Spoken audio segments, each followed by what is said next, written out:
Take from New Jersey, it's the SNL Nerds, the show where two comics from New Jersey nerd out about Saturday Night Live. I'm your co-host, Darren Patterson. And I'm your co-host, John Trumbull. Hey, John, I should have said I'm your co-host, Darren, the birthday boy Patterson. Like, I was thinking about slipping that in there, but I was like, that might be too much. I don't want to come out the gate making this all about me. But now I'm talking about it, so I am still making it about me. So right, you just like delayed talking about you for like 5 seconds. Yes, yes, that is true. I did. Yeah. So yeah, all right. So now here we are talking. But happy birthday! Well, thank you. Who told you? How did you know? Yeah. Darren's birthday was this past Tuesday. So and since it's an off week for SNL, we're talking about a movie that he requested. Barb and Star go to Vista Del Mar. Yeah. So this is an interesting one. I kind of came across it. I don't know, I just happened to watch the movie a couple years ago when it came out, and it came out last year. What am I saying? Last year, 2021. Yeah. It was originally supposed to come out in July of 2020, but it was delayed because of the pandemic. Right, exactly. So then it ended up coming. It was delayed indefinitely in 2020, and then it came out on Valentine's Day weekend last year, 2021, and it came out only on VOD because, I mean, if you remember, around that time when the world was the end of the world was nice and new, like the whole movie industry didn't know how they were going to handle releasing their movies. Like, some studios just put out movies on VOD. Some studios put it out in the theaters and VOD. I mean, of course, we all remember what HBO Max did with all those big budget movies they put out on HBO Max, like Suicide Squad, Wonder Woman, Matrix, that Sopranos prequel, and of course, the big Black Widow debacle, where they released it on Disney Plus, and you had to pay an extra $20 or something to see it. Yeah, it didn't that one come out on streaming at the same time it was in theaters? I know I saw that in theaters, but I think it was released to streaming at the same time, and wasn't that part of Scarlett Johansson's lawsuit? Yeah, because it came out in the theater and on Disney Plus at the same time. But if you saw it on Disney Plus, you had to pay an extra, I believe, $20 or something, $25 to see it. I think they did the same thing with Cruella, and that. I mean, I don't know. I did like. All right, we'll go on a tangent. I did like Black Widow, but it wasn't. I don't know. It wasn't. It had its issues. It wasn't the perfect movie. So maybe. I thought it was a good middle tier Marvel movie. I would have liked it to be a little better, but I thought it was fine. I thought it was good for what it was. Yeah, I thought it was okay, and I think that with the fact that the pandemic hit when it did, both of that kind of affected its overall box office. Yeah, and whatnot. And it was just bad timing, but I don't think it was top tier Marvel. But I certainly see why Scarlett Johansson would be upset about that, and it's a good thing that she did that lawsuit, and it seemed to have worked out favorably for her. So yeah, absolutely, more power to her. Right on. We stand by you, Scarlett Johansson. We here at the SNL Nerds, we salute you. Mm-hmm. Absolutely. So and of course, so this movie, Barb and Star Go to Vista Del Mar, was one of those movies that kind of was definitely affected by that. It was shelved indefinitely. Then they put it out on VOD, and I remember it coming out. They kind of promoted it a little bit. I didn't see too much about it. I don't think I ever heard of it until you sent me the trailer for it. Really? Wow. Okay, because it's a weird thing, because as we all know, this movie was written by Annie Mumolo and Kristen Wiig, the two people that brought us Bridesmaids. And when we all remember that when that movie came out, it was a huge blockbuster hit. People were talking about it for months after it came out. People were like, "Oh, look at this movie's amazing. Women are funny, yeah." And people were constantly wondering when they were going to come out with another movie. I think a lot of people were just right off the bat were like, "Oh, you're gonna make a Bridesmaids 2, right? We're getting a sequel, Bridesmaids 2, or a prequel, Teen Bridesmaids or something." Well, as soon as I said that, I heard it. I was like, "Oh, that sounds not great." No, that's fine. Yeah, leave it in. But for some reason, Annie Mumolo and Kristen Wiig, they didn't do a follow up, and we hadn't heard from them in a while. So all their heat that they had from Bridesmaid kind of died down a bit. And but then there were murmurings of them making another movie, but it would be another totally different movie, totally original, totally new characters, and that was this movie.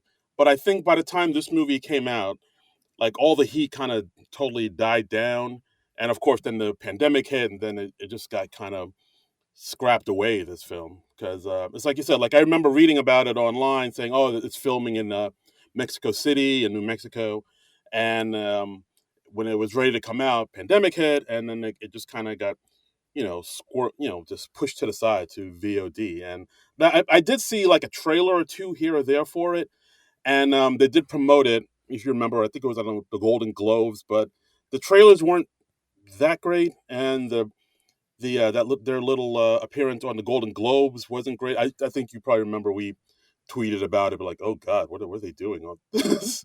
What is the shtick they're I'd doing? forgotten about their Golden Globes appearance Oh in character, and yeah, yeah, it's just I don't remember liking that now.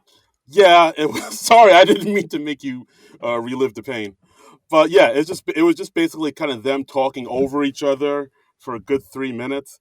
I was I like, mean, I oh generally don't like it when they do comedy bits in the middle of an award show. Um, yeah, and usually they do it for like the smaller awards, like a technical award or something like say cinematography, just to pick something at random. Um, and it always strikes me as like kind of selfish because it's like this is like the one of the biggest moments of these people's lives, of the nominees' lives, and then they're just kind of hijacking it with a comedy bit. yeah. Oh, And send in the clowns. Send in the yeah, and clowns for best especially makeup. like when they continue it on, past the introduction. I really hate that. Yeah. Even if it's somebody like I know I've seen like Will Ferrell do that a few times, and I'm just like, it's not about you, dude. Yeah, no, that makes sense. Like, I didn't even think about that. Like, usually when it's best actor, best supporting actor, actress, it's very serious and very straightforward. But if it's Yeah, something like exactly. you said, like best animation or best sound editing, it's like, oh, send in the jester to come in with the jokes and the funnies. Right, because yeah, it just kind of sends the message like, oh, this category doesn't really matter. We can goof Yeah, around for this, yeah, and yeah, no, I don't like that. yeah. You know what? I'm with you, John. I don't like it Okay, either. So Oscars, if you're listening, we withdraw our nomination for best podcast. If you had that, if you had it, we would withdraw it in yeah, protest. in protest, in Right, protest. exactly. If you want Uh, to nominate us next year, that's totally okay. yes, we'll totally be there. I can totally get Yep, a tux from Men's Warehouse. Just, yep, just let me know, please. yep. Gotta save up. I Um, mean, we probably can't afford a limo, but we could. I bet we could do like an Uber rideshare thing. mm, Um, that's okay. okay, right? Uh, We'll pull ooh. up in a Mazda. Ooh, fancy times. Now you're cooking Yeah, with gas. All right. Yeah. Mazda. Wow. Hot but we'll dog. have to wait because the driver will have to drop off another couple people first. I got to make a stop at the Teen Choice Awards first, and Right, right. but then you guys. Okay, no, no, we get it, we get it. Yeah. Cable Ace. Just I gotta make a stop. The hell was I saying? Oh yeah. So, all right. So yeah, this movie didn't get too much promotion, but part of me was like intrigued by it. I was very because I know the writing team made Bridesmaids, and I like Bridesmaids, so I figured, well, this movie can't be so terrible that the people that made Bridesmaids wrote it. Like they couldn't have had such a fall from grace that it would be bad. So when it came out on DVD, I rented it from my local library, and I was pleasantly surprised by it. I would enjoy it, like so much so that I want to, revisit it today and think it's a movie more people need to watch. I was hesitant to bring it to you because I think I have a good grasp on what you like and what you don't like, and with this Hmm. movie, I was like, with John, it could go either way. But if I was a betting man, I think he'll he'll look favorably on it. But I You don't know. gave, I think you gave odds on how much you thought I might like it, and I thought I seem to remember the odds being pretty high. I think you said last week there was a 75% chance I would like it, something like that. I said 85%. I was like 80. Okay, it was that high. I All right. yeah, I was like I feel I don't know. I felt lucky, so I put 85. Okay. Okay, all So, right. Well, and you said that's what you would have uh, done if you were a betting man. You would have if bet I that I liked it. if I was a betting man, I would think you would say it's all right. I wouldn't say you loved it, but I would say you think, oh, this is okay. That's I'll give you that. I'll say I'll leave it at okay. I will tell you this: Yes. you would have lost that bet. God damn it! You Oh, would have lost that bet big time. son of a bitch! I thought, all I right. did not like this movie, Derek. Damn it! All right. All right. Well, thanks for I listening to mean, the. when you send me the trailer for this, you were like, "Hey, what do you think about doing this?" And I watched the trailer, and I was just like, "Oh no, that doesn't look good to me. That doesn't look good to me at all." Because like the characters like um, Kristen Wiig and Annie Rumlow are doing. Did I get that right? Is it Rumlow or Mumalo. Momolo? Momolo. I knew it was something like that. I said Rumlow, and I was like, that doesn't sound right. Momolo. So excuse me for that. So they're doing these very distinctive voices.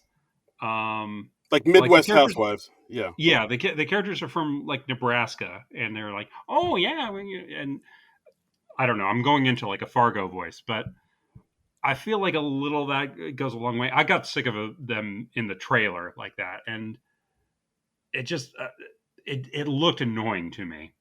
Okay. Um, and then I was kind of dreading watching this, to be perfectly honest, because I was like, I don't know if I'm going to like this. I mean, I want to give this a fair chance because Darren recommended it, and I trust his opinion, and he thinks there's a good chance I'll like it. So maybe this will surprise me. I don't know. And then I started watching it, and there's this twist like early on. Like the movie starts out with like this paper boy just throwing delivering his papers in a suburban neighborhood, and we see him like throw the last paper, and then he like rides his bike out into the woods, and he stops at this tree, and then the tree like does like a laser scan on him, and then the tree trunk opens up. There's like a door in the tree trunk, and then he goes down into the super secret spy thing. And I was like, oh, okay, this is interesting. This is unexpected. Maybe this movie has some hidden surprises for me. Okay, maybe I'll get into this because I thought that was kind of cool. That was a neat twist. And then from then on, I didn't really care for it much. Hmm. Um, All right. All right. Well, that's all right. Well, all right. Let's do an episode then. let's plow through. I mean, this is going to be interesting because we don't usually disagree that much. This Um, is this will be interesting. But yeah, like it's like you said, there was that twist where it turns out they're gonna bring in the sort of secret spy element into yeah, the movie, where we find out that, like you said, the paperboy Yo-Yo, it works for this woman whose name is Shannon Gordon Fisherman, hmm, who who's like a very pale, white skinned woman with like bright blue eyes and like an emo Phillips type of haircut, and she right, has this underground lair, and she plans on this big attack that she wants to play on Vista Del Mar. She wants to send out killer mosquitoes to destroy the whole town because of right, what's yeah. And been we done to her in find the out past. later in the movie, like halfway through, she's got like a very personal reason for wanting to do this. Right, like it's a whole personal grudge, and we find out that one of the people working for her is this spy named Edgar, played by Jamie Dornan, who was from 50 Shades of Grey fame, played Christian Right, Grey, and we find out like they're involved in a relationship, but it's very one sided because he wants to be in an official relationship. He wants wants them to put Yeah. a ring on it, but she's just She's basically got him on the hook, and she's like, "Oh no, I'm not ready to be official yet. I'm not ready to go public." And she's stringing him along, basically. exactly.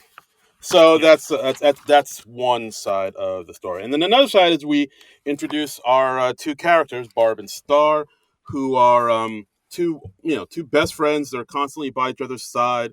They work together. They yeah. live together. I I thought their introduction was clever. We see them just like sitting on a couch together, and they're having tea, and they're just they're just gossiping like old friends. And then they're suddenly interrupted by this man coming up to them, and we discover that they're actually on a display couch in a department store. right. They work at Jennifer's Convertibles, which is Yes, a chain of furniture stores that went out of business about 10 years ago. yeah, yeah, and and the customer asked them like, "Oh, well, my wife and I were interested in buying this couch. Can you help us with that?" And they're just like, "Well, here's the thing. Like, this is our display model, the floor model, and we can't really let that go because it's been in use all this time, so it's not." And he's like, "Well, could we have it for a discount?" And we find out that they don't really want to give up the couch because that's their place to just sort of sit and gab Yeah, during their workday. that's where they share all their stories. Yeah, exactly, exactly. And then they're called in by their boss, who's played by the great Ian Gomez from the Drew Carey Show and Cougar Town, one of my favorites. Hmm. And he calls them into the office, and you think, oh, they're about to get fired, and we find out that they're just being let go because the entire store chain has closed, but nobody told this particular branch. So I like that. I was like, okay, There you go. this is all right. Yeah, and at one point I think Barb says that you can't close the store. Where are we going to hold our Thanksgiving? And then Ian Right. Gomez is He's like, like, wait, you've been coming into the store when it's closed and hosting a Thanksgiving? And they're like, no. And we also find out that they're so codependent that that, that the when one of them is scheduled to work, the other one is coming in so they can talk all day. yeah, And they find out over the course of this meeting that neither one of them was actually scheduled that day. They just both came in. right. So it's like that type of relationship. They're very Bert and Ernie, never leave each other's side. At Hmm. one point, when we go see them at their house, we find out that they live in the same house, and but not only do they live in the same house, they sleep in the same bedroom. It's like they Yeah. have two separate beds, but they sleep in the same room, and that's I was like, Yes. wow, very Lucy and Desi. Yeah, yeah. There's very they're heterosexual life partners, as you would say. Absolutely. I mean, maybe Uh you wouldn't say that, but I just did, so you didn't have to. yeah, thank you for that. Yeah, no, you're Thank you. welcome. You're welcome, Thank you. buddy. Thank you, man. Um, I will admit, like so once they find out they get fired, we have their friend Jackie, played by Wendy McLendon Covey from Hmm. Reno 911, the Goldbergs, and of course Bridesmaids, and she's Right, literally just in this movie just to show up and talk about how she had a great time in Vista Del Mar. It's like, oh, you guys should definitely go. It's an amazing time. right. You'll have a soul douche. It'll be fantastic. And then she just kind of then she goes away and we never see her I again. forgot she phrased it like that. Yeah, Yes, it's an invigorating soul douche. yeah. No, it's good to have a good soul douche every once in a while. It cleans Yeah, things out. yeah, cleans out the palate. Yeah, And it's quite sanitary. yeah, and then we go into them where they join their not a book club, a talking club, where Right, like them and their friends get together to talk about certain topics they pull out of a jar, right. which I And part of me was and like, and they're very. You can only talk about the specified topic. Uh, yes, one of them, who's played by Phyllis from The Office, Phyllis Smith, she's like, "Oh, I'd really like to talk about horses," and the ringleader, Vanessa Bayer, is just like, "No, no, we're talking about jobs because that's the topic that we chose." yeah. I also like Vanessa Bayer's kind of passive aggressive strictness with this group, Yeah, where she says, "All right, well, it's 6 o'clock. It looks like Gail's not here, so I'm just gonna go lock the door." And yeah, so as she's locking the door, Gail's like, "Hey, I'm here. I'm sorry I'm late." And then Vanessa Bayer said, "No, sorry. It's 6:01, Gail. Goodbye." It's not the sort of character that you usually see Vanessa Bayer play. She's usually like this very nice, sweet person, and I don't think I've ever seen her play like a real bitch before, and she kind of plays a bitch in this. Yeah, no, very much so. It's definitely it's a change of pace. She switches it up. But I like it. Yeah, And I also like how where like you said, the topic was jobs. So everybody talks about their jobs. We see comedian Fortune Feimster talking about yeah, her job at the Christmas store, and then at first, Barb and Star lie to say that they love their job at Jennifer Convertibles because they don't want to tell the truth because they work at the hottest place in town, and so then they end up uh, lying, but then they come clean because they're really bad liars and they don't like to lie, so they say they got fired, and of course then they get kicked out of Talking Club because they lied, and then it's everybody kind of taking their stuff and leaving. And I like this one little detail where, like, all the women in the club are picking up their bags and purses and jackets to leave, we see Phyllis pick up a horse saddle and leave because you really want to talk about horses. I must have totally missed that. I don't remember that at all. It's very subtle. Like, you really have to look and see. How is it Oh, she. saddled with a horse saddle? Well, you didn't see it, but I'm telling you, it's there. She picks up Yeah, a. no, but I think my attention was starting to wander by this point. So I'm telling you, she picks up a horse saddle, and no one brings attention to it, but she does it, and it's like it's one of okay, those things I where, no, I believe you. Okay, that sounds like a cute gag. I'm sorry I yeah, missed it. See, I think I might turn you around on this film before this whole No, thing. no, you Oh, will not. damn it! All right, well, you, I get all right, You will not. all right. Uh, So, yeah. So then the two of them talk it out. They say how they feel dejected that they lost their jobs and they're out of the talking club. So I believe Star decides, hey, we maybe should go to Vista Del Mar and change things up. I feel like we're losing our shimmer, our shine, and we need to explore different things. So they decide to go to Vista Del Mar based off of Jackie's advice, and Yeah. yeah, now we got ourselves a movie. Do we though? I think so. I think so. Okay. Well, agree to disagree. All right. Jeez Louise. Okay. All right. So then How we can see. you not like this movie, you guys? I am all right. I thought at the very least you think it was okay, but not liking it. That's No. that's a shocker, No. huh? All right. All right. Let's plow I through. mean, okay. I mean, for starters, I feel like this movie takes way too long to get going. Like they are not going down to Vista Del Mar until about 30 minutes in. And it's this movie's like an hour 47 minutes. So I think it took way too long to set up, first of all. Okay. Um, Okay. so that's a problem. It's kind of dragged at the beginning. Um, and I read on the IMDb trivia, they were like, oh, yeah, after they decided to go to Vista Del Mar, there was originally this other scene, but they cut it for pacing reasons. And I was like, really? You were paying attention to pacing? Because if so, you would have gotten down to Vista Del Mar much faster. Okay. All right. Fair enough. Okay. But yeah. So all right. So then we see them go to Vista Del Mar. We see them on the plane, and then they get Hmm. into this discussion about how much they like the name Trish.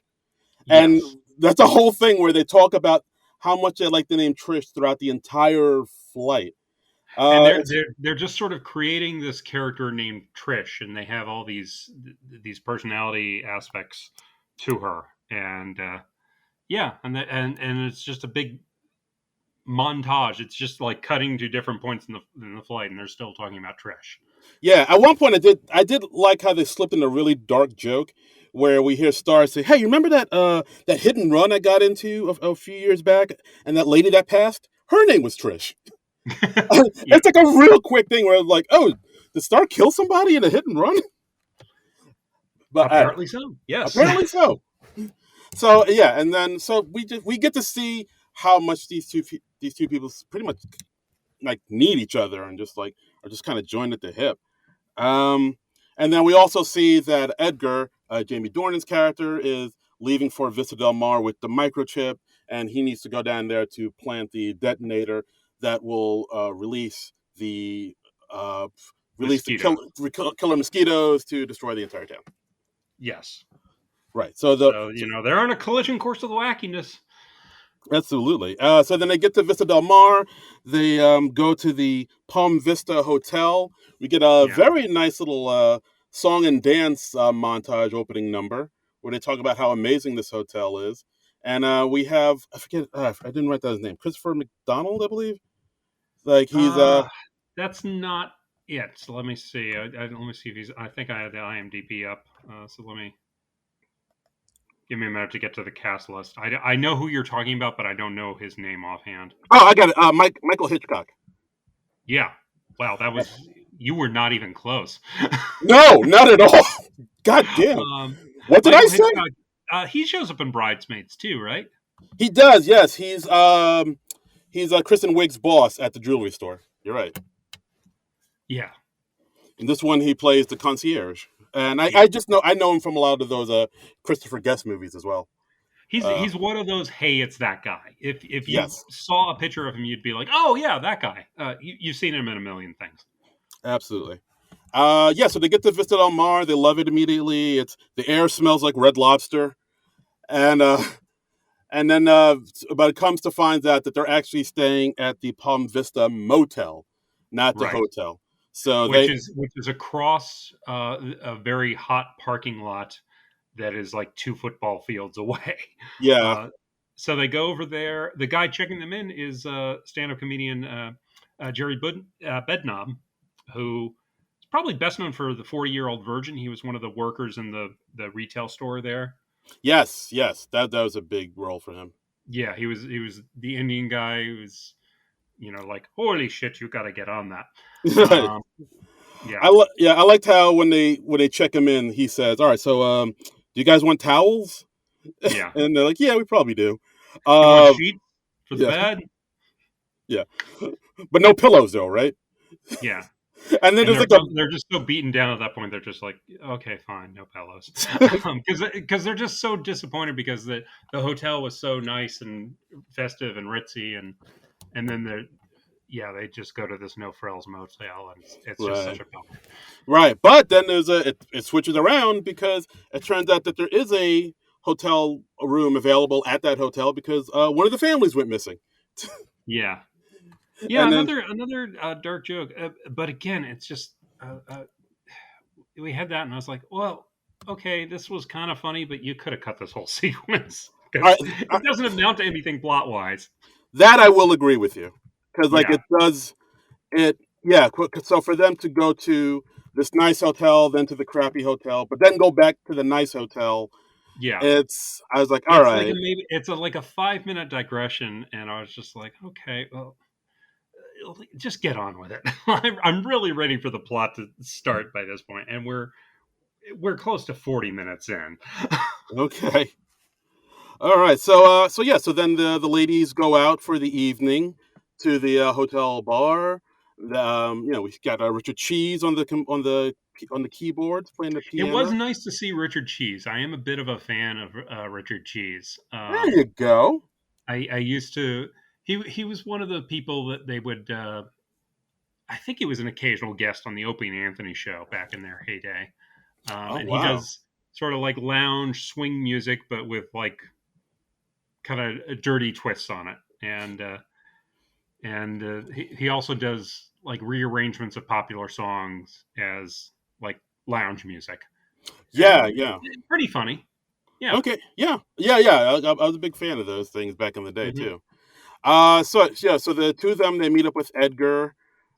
He's looking dismayed because he has to carry out this assignment, but he's only doing it because he's in love with fisherman, and so he's bummed out that she doesn't want to make their relationship more official.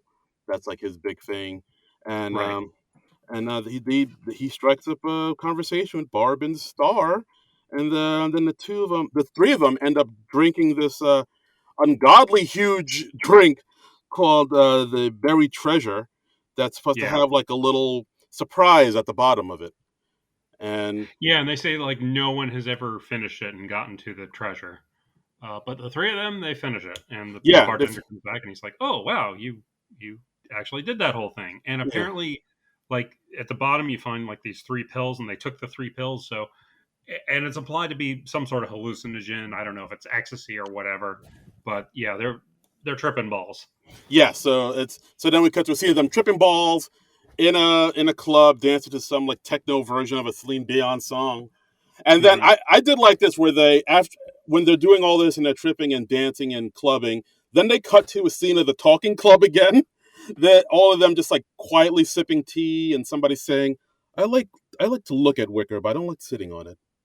And then it cuts Yeah. back to the huge party. I was like, "Oh, that's a nice little shift in things." Hmm. Yeah, Uh-huh. a little cutaway. Yeah, nice little. That's the Uh, word, cutaway. and we wake up, or we cut to them the next morning. They're all three of them waking up. They apparently they had the sex. They had a three way. Right. Um, and But and yeah, they're waking up all stacked on top of each other. yeah. How do you even sleep like that? Like, It wow. seems uncomfortable. It seems uncomfortable for everyone involved, except maybe perhaps the person on top. Yeah, that's the comfy spot right there. Yeah. Mhm.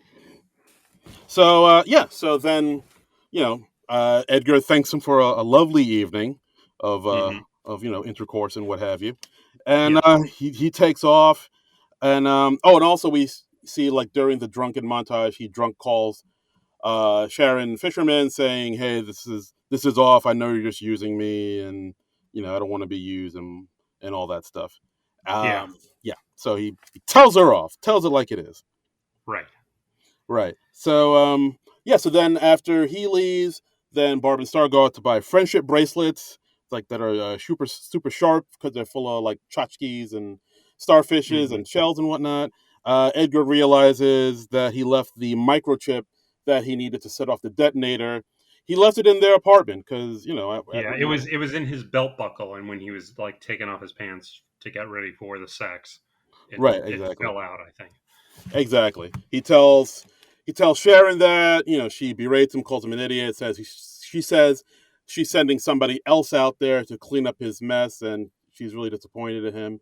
And then we get this very interesting like music video montage of Jamie Dornan singing on the beach about how he's in this about his relationship and his feelings for his boss, and Uh huh. it's quite interesting because Jamie Dornan is actually singing in it, and it has like a very No, I 80s. I thought he wasn't singing. I thought that wasn't his voice. According to IMDb, that is not the case. Oh, According to really? IM, I thought I read the opposite on the trivia. Maybe I misread that. I don't Okay. know.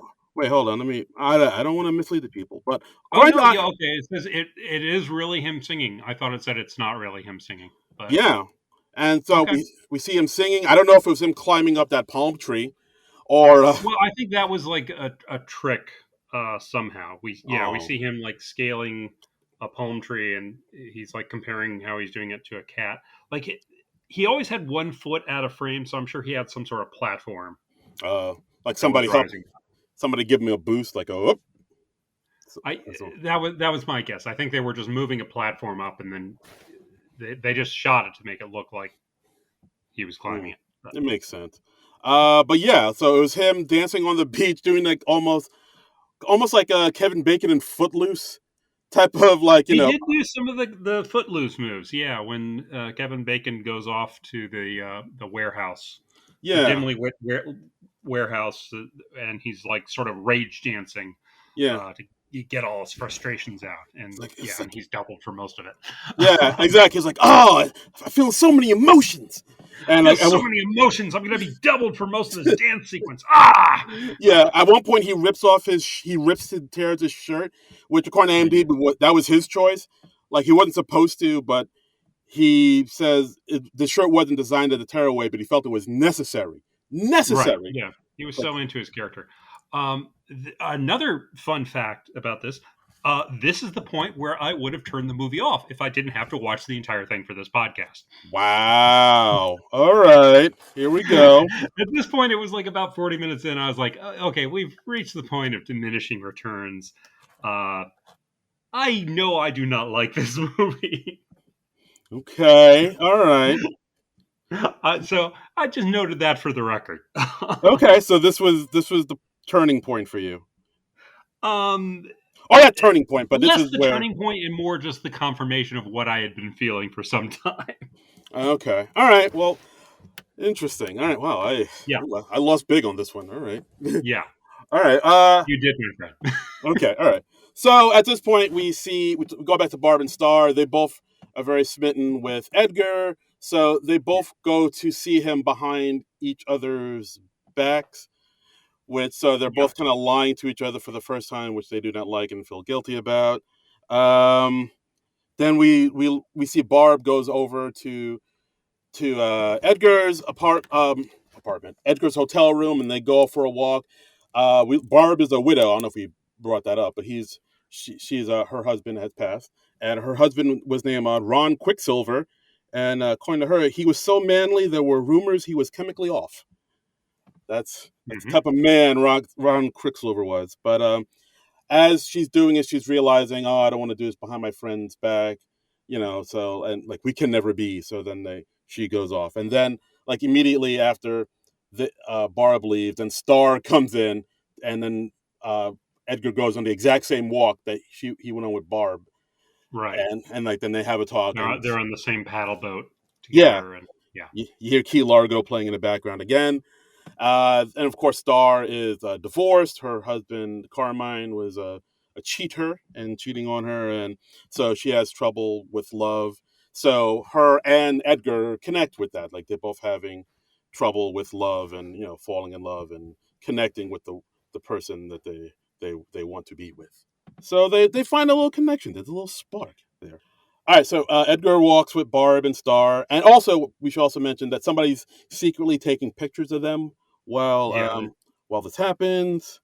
Hmm. And yeah, yeah. So do we see Edgar and Stars actually connecting, like I said, because they both have been hurt before, affairs of the heart, as it were, and so they do start to have like a bit of a connection there, and also we also get a scene where Star feels the same you know pangs of guilt over not telling Barb. He's like, oh, I can't do this to Barb. I should really get back to you know, I should really get back to the hotel room. That means, we don't have much time, so we really got to have it. We really got to have sex right now before I got to go back. And yeah, then they end up doing it on the wooden steps of like the lifeguard station. And sure enough, Edgar is into it. So they're like,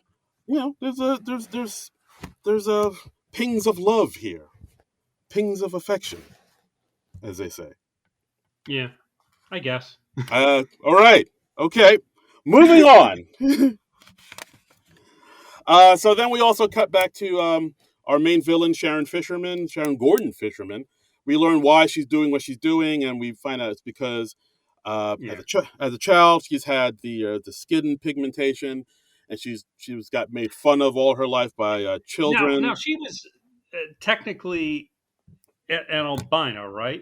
Is albino not a politically correct or accepted Ah, term anymore? I don't I know. I don't think so. But yeah, Okay. they made up a term: pigmentia, degenera, hysterica, white skinnica. Right. Okay. That's what they call it. But yeah, she I has wonder if that. that was just for comedic purposes or if, because like I know the condition is called albinism in real life. Right. So albino should be okay, right?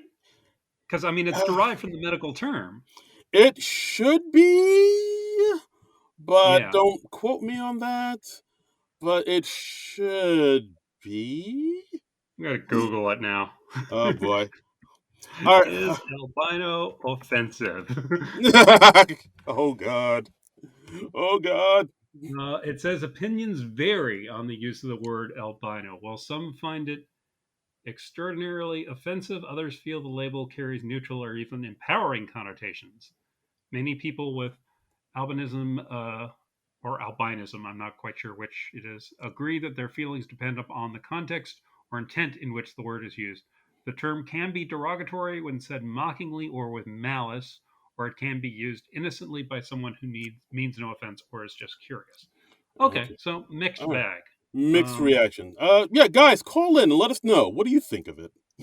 yeah, yeah. No, okay. Some people may use the term proudly and feel empowered by taking back a once offensive word. Okay, so it's like, Hmm. yeah, all right, All right. okay.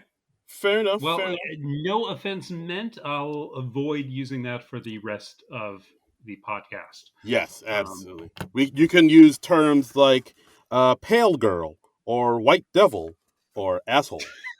I don't think I'm going to use white devil. All right. All right. Suit yourself. Because I don't want to offend any white devils out there in the Okay. audience listening to this. Right. I'm quoting the movie, ladies and gentlemen, for those that Yeah, I'm not. I'm just quoting the movie. yeah, Yeah, so we find out she's been picked on all her life and teased at one point, because she grew up in Vista Del Mar. The big thing to do in that town is the big shrimp fest, the big shrimp festival, and where they right. crown the shrimp queen. So what happened is some mean girls pushed her up on stage, put a crown on her, and she was mistakenly crowned shrimp queen. And apparently, the shrimp queen gets to be shot out of a human cannon into the ocean, Yeah, which yeah. I is don't know why that is. I don't think they ever really got into why. But yeah, that is a thing that they do. it. And some mean girls, like they mockingly pushed her up onto the stage and they put like a crown on her head and then they put her in the cannon. Then they turned the cannon all the way up to the highest setting. I didn't write down what the highest setting was. Do you have that? I believe it's caused probable death. Probable death. Yeah. So that seems bad. Yeah, not Um, great. yeah. Uh, Yeah. So bad memory for yeah, Kimberly Gordon Fisherman.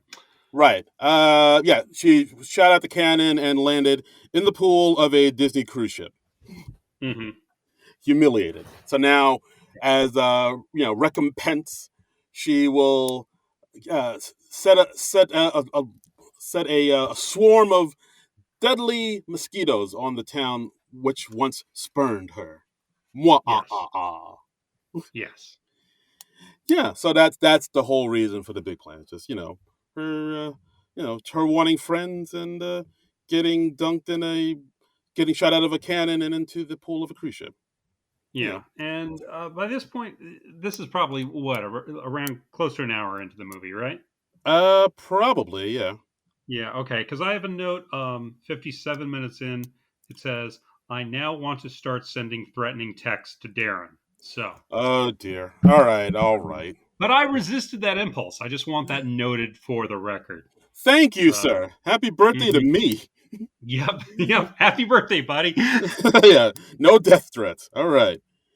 Um, yeah. So basically, as the movie goes on, we see that Star is like constantly leaving Barb behind to hook up with Edgar behind her back, and Hmm. so now that Barb's alone, she kind of is doing all these things by herself, like conquering her fears, going scuba diving, snorkeling alone. She's Hmm. doing surfing.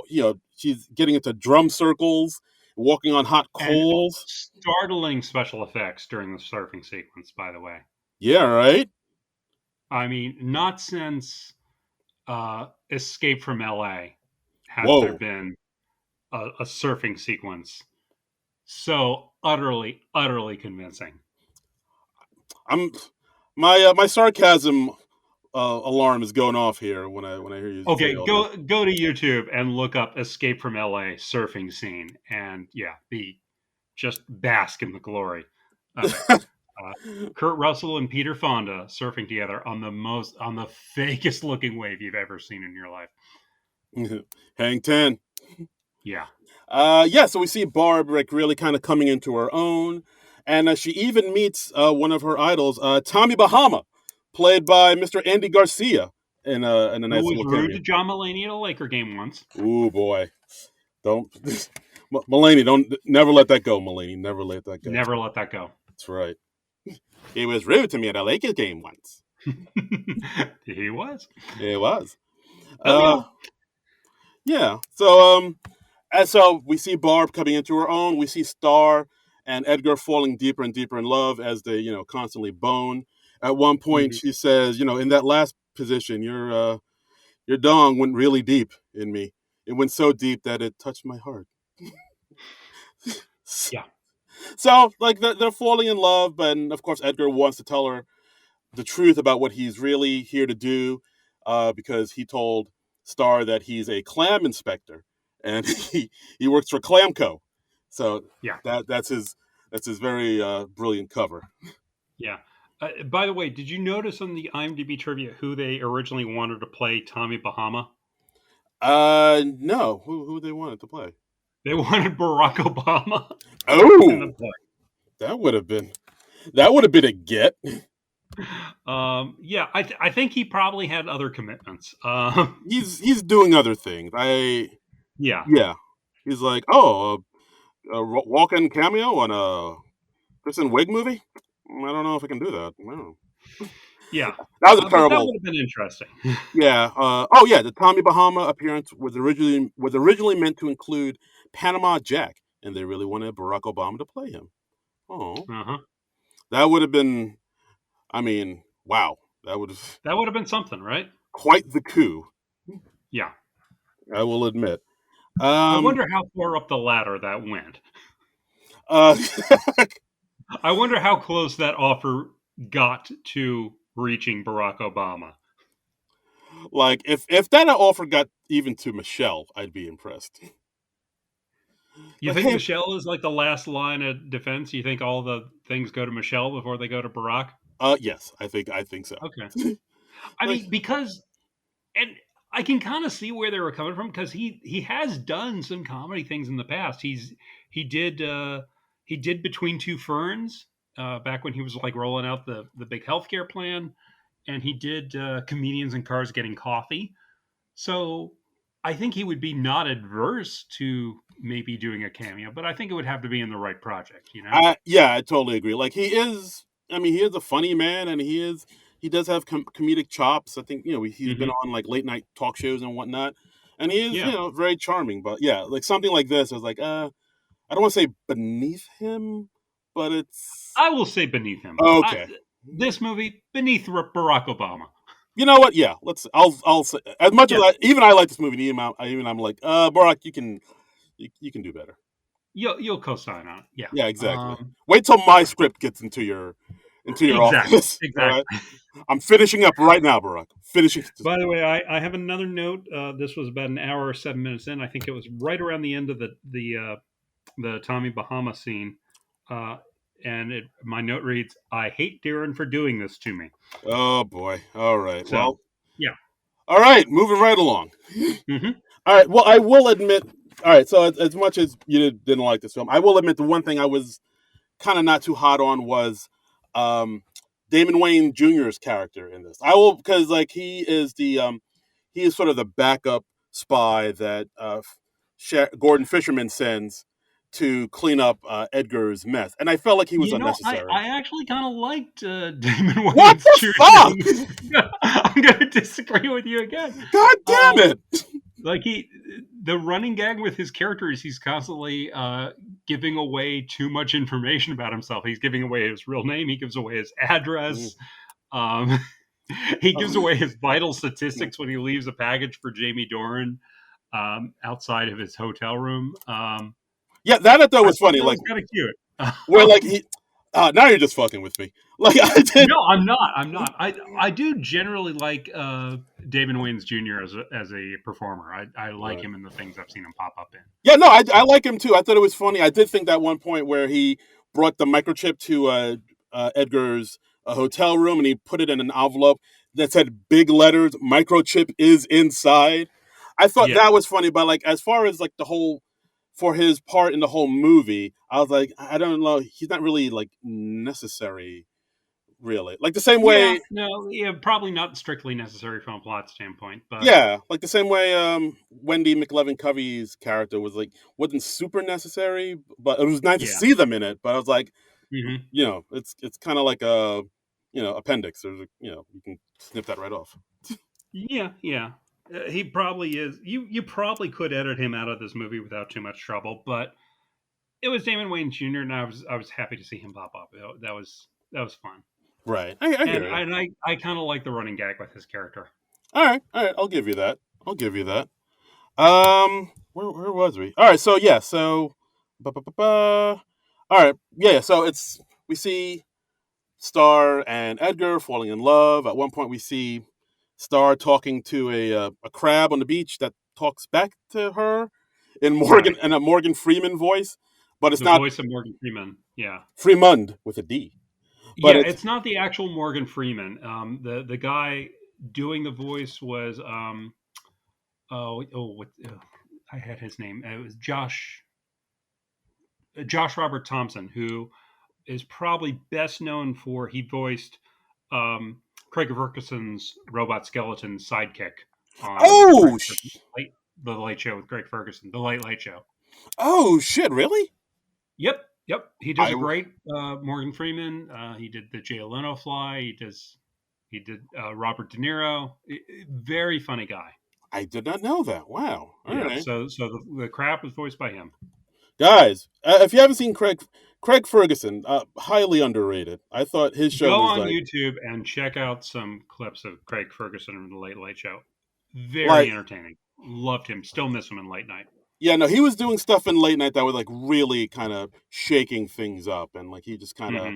I don't know, just he just kind of fell by the wayside, and he just kind of became like an Yeah, underground thing.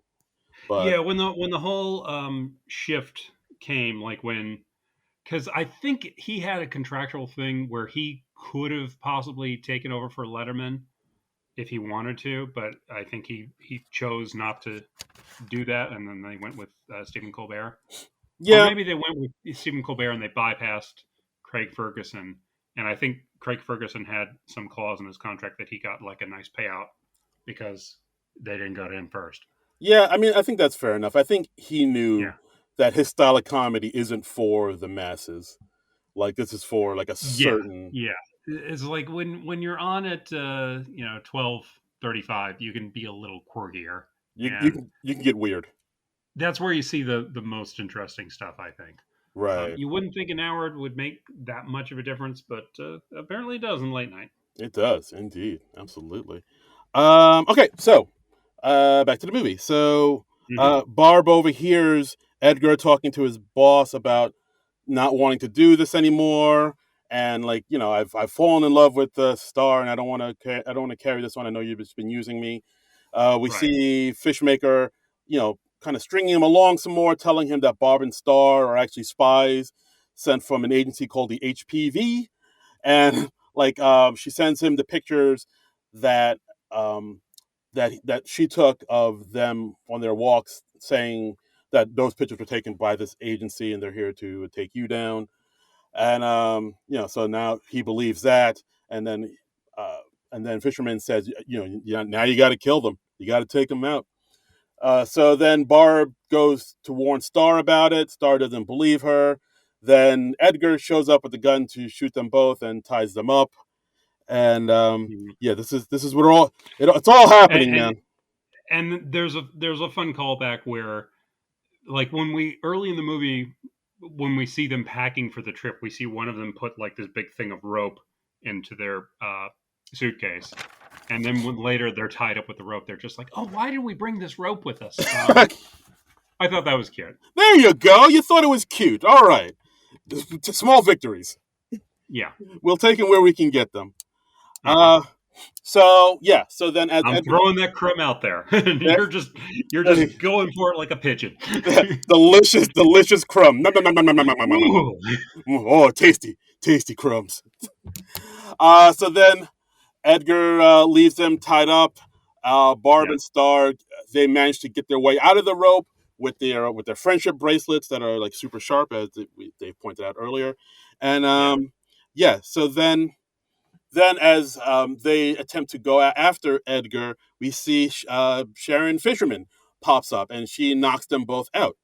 And we see Edgar putting the detonator on the stage. We go back to Sharon, where Barb and Star wake up. They're on a cliff, and they're about to be attacked by alligators that Shannon sicked on them. And of course, like any good villain, Sharon walks away before the deed is actually done, and the two people are actually dead. Um, yeah, and Yeah. so then as they're on the edge of a cliff, and as the alligators walk to them, they decide to jump off the cliff, hand in hand, very Thelma and Louise. And lo and behold, their culottes, their pants they're wearing, act as parachutes and glides them down onto the beach to safety. And I also Hmm. we probably forgot to mention in the beginning of but in the beginning of the movie, they give the definition of culottes because I think Right. in editing they realize, oh, maybe not everybody knows what culottes are. So, Right. which is apparently Yeah. is I mean, they're shorts that are basically like the way they're cut. They're kind of wide at the bottom, so they sort of look like a skirt at first glance. If you're not looking closely, you could think somebody's wearing a skirt. right, exactly. They like kind of But no, they are shorts, my friend. yes, they are, but they kind of cut off to the calves, so they're not. They're a Yeah. little bit longer than shorts, but they're not quite pants. Right. It's an interesting dynamic. I mean, it's a wondrous thing. Yeah. It's a wondrous thing. I mean, These cool. they're not skirts. They're not quite shorts. They're not quite pants. What are they? They're culottes. Uh-huh. Yes, the mystery of the clothing world. Yeah.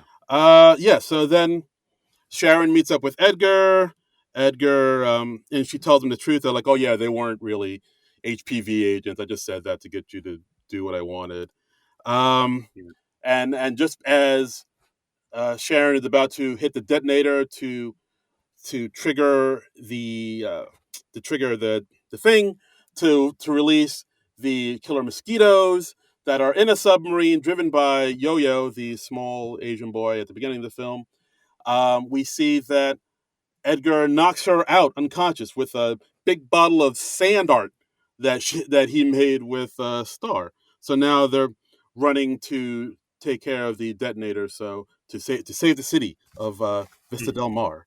Um, Uh, by the way, I think by around this point in the movie, I think my next note is relevant. This is 1 hour 26 minutes in. let's go. I wrote, "Time is moving backwards now."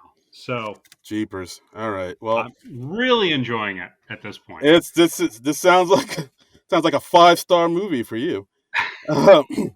Yeah. Yeah. So yeah, so Barb and Star go to the stage. They get the detonator. They meet up with Edgar. Edgar tells them, "Yeah, I don't want to do this anymore. I love you, Star." And um, yeah, then they kind of join forces. Barb and Star they get the detonator from the stage. They take it all. They hop on a jet ski. They jet ski out to the ocean and to get rid of the detonator. Sharon sees them. She wakes up. She puts herself into the cannon at the shrimp jam, uh, and shoots herself out into the ocean towards where Barb and Star are. Knocks them off into the water to get the detonator back so she can complete her evil plan. And basically, what happens is the mosquitoes come out of the submarine and basically attack Sharon because she has the thing that attracts them, and Barb and Star end up falling into the water and just they look like they're about to drown. A lot Yeah. happens right here, and of course we get another cut to the talking club too. They're like them talking Uh-huh. with a nice little non sequitur in there. I believe Phyllis still wants to talk about horses, and Vanessa Bayer character is not having it. No. Right. So at this point, it looks like Barb and Star are about to drown. They tell each other they love each other, and it looks like this is it. And But they're doing this with like not sign language, but through gestures because they're both underwater and they're just exactly, a yeah. lot of hand motions, and A lot of hand motions. We have some helpful subtitles underneath, so we know yes, what they're signing. exactly. So basically, it looks like they're about to drown. The end is nigh. But then we see something. We see something come towards them, but we don't see what it is. Cut to the beach. We see Edgar and everybody else at the shrimp jam, looking out into the ocean about everything. Looking at everything that happened. Then we see Barb and Star sort of being saved and surfing on the ocean towards the beach. And Hmm. Edgar walks up to them and was like, "Oh my god!" It's more like skiing. They're like because they're standing upright. Right. So It's like they're skiing on something, but we don't see what they're standing on. right. It's like that Go Go's music video, Vacation. It looks like that. Yes, yes, and the startling special effects of that video, by the way, Startling. startling. I Right. mean, just Startling. mwah. Yeah, Yes. Oh my God. It's like Spielberg did this. hmm So then they go. They land on the beach. Edgar walks up to them and says, "Oh my God, what happened out there? How'd you guys make it out alive?" And then of course the two of them look at each other and say, "It was Trish." Look out in the ocean. We see Trish, a water spirit, played by Reba McEntire. yes, Very random. extremely random Reba McEntire cameo. So if you're into random Reba McEntire cameos, this is the movie for you. Absolutely. So Yeah, yeah. So as it turns, so we have a happy ending. It seems like the town is saved. Edgar and Sharon admit that they love each other, and Barb and Star make up. They're still good. They're best friends, better than ever. Then we also see that Sharon is actually alive because she took the real antidote to the mosquito bites. She gave Edgar like a fake one. It was actually a lemon infused iced tea, and hmm so we see Sharon coming out covered in welts and mosquito bites, and Barb and Star confront her. Sharon says, "Yeah, I did all this just because I couldn't have friends when I was a kid. Everybody shunned me." And then Star and Barb are like, "Oh, we'll be your friends," and it ends on this very nice, warm, heartwarming and then note. everyone else on the beach is like, "I'll be your friend. I'll be your friend." Yeah, they're very forgiving of the Yeah, fact that they were almost killed. Maybe yeah. they're not quite aware that they were almost killed. Let's not tell them that, or else they won't be her friend. Let's Yeah, yeah. yeah, and yeah, and then that's it. I'm generally less inclined to be somebody's friend after I find out that they tried to kill me. Ooh, I have some emails I need to cancel then. Wow. Whoa! Okay. Oh, Oh, ho this is ho! how it comes out. All right. This Okay. is this is how it ends. Ladies and gentlemen, this is the final episode of SNL Nerds. Hope you enjoyed. You can follow us on Twitter. Oh, and yeah, well, that's the end of the movie. Like the two of them end up going Yeah. on the banana boat ride that they've always wanted to, which is a real tit flapper, as they say in the film. Yes. And Yeah. yeah, it ends up on this great note where everybody parties and happy endings all around. Barb and Star go to Yeah. Vista Del Mar. I liked And it. John hated it I with the hot. I have one last note. It says 1 hour 40 minutes in. I wrote in all caps. I fucking despise this, and I am angry at everyone involved. Good grief! So All right. So let's get yeah, into it because I genuinely didn't. I didn't. This is kind of my big fear where I suggested a movie where I liked and I thought you wouldn't like it, but I genuinely thought you would at the very least think this movie was okay. Because look, Rotten Tomatoes 80%, with the critics 60% audience score. That's not bad. yeah. So and like this I mean, movie. those people are wrong, but you are Uh, correct. That is not all bad. right, but and like I It's a feel respectable score. okay, and I feel like this movie it has a tone that's very much like kind of a type of comedy we don't really see anymore, like very like absurdist kind Good. of kind of comedy. Like if it feels like it has a type of tone, I would compare it to maybe Anchorman. I would compare it to Zoolander. I would compare it to Austin Powers. It had that same type of tone. So like with those things going into it, I was like, all right, John will probably think this is okay. So the fact that you like are totally rejecting it is like wow, I totally miscalled that. So like I'll let you have the floor. Just what overall is it just because it's too long, or it's not miscast, or it's just not the jokes aren't there? Like what's Um, the big gripe? I mean, realistically, the movie is not too long because it's like 1 hour 47 minutes. I think that's a respectable length for a movie, especially if you're doing a comedy. Um, it felt so much longer to me though. This movie felt like 16 hours. Okay. Um, like I said early on, I would be tired of these characters in like a 5 minute sketch. So spending like 1 hour 47 minutes with them was just interminable for me. Okay. They just wore out their welcome for me very quickly. I didn't think the writing was all that great. There were a couple isolated gags that I kind of liked, but and honestly, I'm kind of on Bridesmaids too. Okay. Um, so maybe their writing is just not for me. All right, fair enough. A little of these guys went a long, long way. Um, All right, so I all right. mean, there are people I like in it. I mean, I think Kristen Wiig is a talented performer. I do get sick of her sometimes. I got sick of her when she was on SNL. But there are other people I like. I love Ian Gomez. It was fun seeing Richard Cheese pop up. I haven't seen him in forever. I enjoy Damon Wayans Jr. I like Wendy McLendon Covey. I mean, lots of people I like in this movie, but I didn't think the story was there. Okay. I just didn't find it very funny. All right. So you had moments and people you like in it, but like overall, it didn't come together quite like you wanted. All No, right. just didn't work for me. Okay, and that's fine. You're welcome to your opinions, good sir.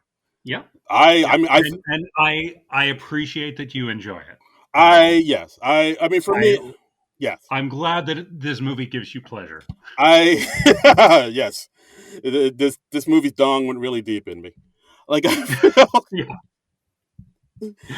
By the way, I read in the IMDb trivia, I think they said at one point that they wanted to say that Edgar penetrated Star, but that would have bumped it up to an R rating, so they had to change it to pleasuring her.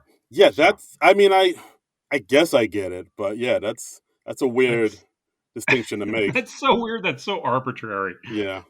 Look, And it's not like we're showing anything. It's just a choice, a word choice. But penetrating is too suggestive. I don't. I guess so. I don't know. But yeah, it's I don't know. It's a weird choice. So weird. But yeah, either way, guys, that's the movie. Barb and Star go to Vista Del Mar. Tweet at us. Let us know what you thought. Do you Yeah. agree with me that this movie is hilarious? Are you on the wrong side of history and agree with John that this movie should be just buried underneath a pile of poop? Uh, Yeah. yes, Yeah. Just like bury it like nuclear waste. exactly. Along with all Just those, like go out to the desert. Put it in a lead canister. yes, bury it right next to those old ET video games from the '80s. Exactly. Yeah. So yeah, that's our episode, guys. Thanks for listening. As always, you can follow us on Twitter at SNL Nerds Show, and yeah, Yes. you can follow me on Twitter and Instagram at DARINcredible. Hit me up. Let me know what's up. Wish me happy birthday. I crave the Yeah. attention, please. Yes. And you can follow me on over on the Twitter at Trumbull Comic. That's TRUMBULL, and then the word comic. Indeed. And Yeah. yeah, as always, you could hit us up on Patreon, donate money at Hmm. non-productive.com. Hit up our Patreon, money, money, money, please, please, please. Yes, yes, and we have the occasional bit of bonus content over there, We do. where you'll hear us talk about other things outside. We sometimes just keep the tape a rolling, and Yeah. we just talk about whatever comes into our head. And if you Yeah. enjoy hearing us go back and forth on this stuff, then that's a thing that you can do. Yes. Give it a listen. Let's see. So yeah, And yeah, I guess that's the episode. Should we talk about what we're going to talk about next week? Since it seems like let's SNL. talk about what we're doing next week. That would be Sure. fun. Let's do that. We haven't done a documentary on this podcast in a long time, and I've been kind of itching to do a documentary. I enjoy watching like a nice documentary about comedy or a comedy star. And there's a new one that came out recently that I thought, hey, we can do that because it's directed by an SNL alum. Go Uh, on. so it's the new documentary by Amy Poehler called Lucy and Desi, all about Lucille Ball and Desi Arnaz. Sounds good. I like it. I Yeah, like it a lot. yeah. They've been in like the zeitgeist lately because Aaron Sorkin just did his movie about them, and I watched that. I've got opinions on that. Woo! Yeah. You've not seen the Aaron Sorkin thing, right? I have not. No, sir. Okay, okay. But I haven't watched the Amy Poehler doc yet, but I'm looking forward to that. I enjoyed. We watched the movie that she directed, Wine Country, on the podcast a little while back. So yeah, it'll be interesting to see the next thing that she's doing. Yeah, yeah. I can't wait to give this a look see and talk about it on the podcast with you, good sir. Mm-hmm. Mm-hmm. And I have a feeling, just a hunch, that our opinions will be a little more aligned on that one. Yes, exactly. We're Yeah. sorry, this one was a rocky one. You got to see two best friends fight and to the death on this one. But like this next episode will be more in sync, I think. This was more of a polite disagreement, Yes, right? a gentleman's. Yeah, yeah. I take that back. Yeah, this wasn't like a duel. We didn't get personal. I Yeah, didn't send you those threatening texts. I thought about it, but I didn't. they are. You know what? You're a stronger man than I am. And Exactly. that is what friendship is all about. It is about repressing your true feelings That's right. and and That's not acting on them. that's what friends are for. Right. Never revealing how you actually feel Yeah. Keep those. for the sake of appearances. That's right. Keep that shit buried deep inside of you. Exactly. This is the guiding principle by which I've led my life. Yes, present a false facade that's acceptable to the public at large, and Mhm. you'll always have friends. And never let people know what's actually going on inside of you. No one wants to know the real you. No No, one. no. Bury that. Bury I that. mean, do you want to know the real me? God, no. Yeah, exactly. Go with that impulse. Bury that shit deep in a landfill next to the old E.T. video games from the 80s. Exactly, exactly. So, all right. So that's gonna be what we do next week, and so yeah, come back for that. Come back for Lucy and Desi, and until then, nerds out. This has been a non-productive media presentation. Executive producer Frank Hablawi.